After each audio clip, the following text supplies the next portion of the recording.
Right, spiccato. Spiccato. There are two types, are there not? There are. So you've got two types of spiccato. The first of all, of course, every time you do up your bow, you're doing up a spring. So Crank it up. We're cranking up. But not too far. But not too far. So we're using the bow's natural spring to bounce. I'm not doing anything, the bow's doing all the work for me. And if I wanted to make it bounce more, I can use more hair. If I wanted to do less, use less hair. Yeah? That feeling that we all have sometimes where spiccato gets a bit out of control is usually because we've got too much hair. And so we need to reduce the amount. And you can change the dynamic and colour by making it bounce in different places of the bow.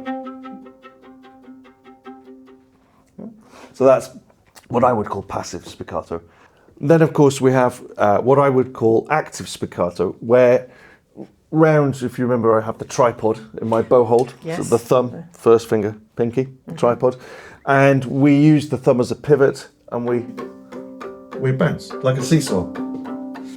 So you can see that I'm using the spring of the bow, but I'm also using the pinky and there. And then if I just ever so slightly move my arm and reduce, and you get a very different spiccato sound.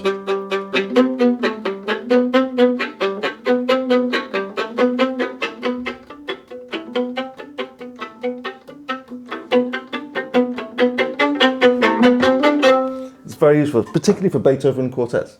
There you go. Interestingly. You know, you've got those really energized bass lines that are just rhythm.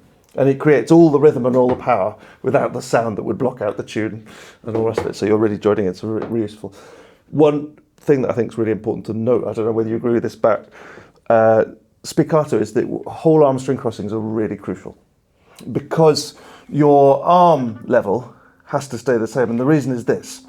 If I change string with my forearm, watch what happens to the amount of hair. Well, suddenly I'm using loads more. And so the bounce is different, the sound is different. Where if I deliver the same bow, it sounds the same. So really, really important. I think that's one of the vitals of spiccato. He's the king of spiccato, John Thorne. Love it.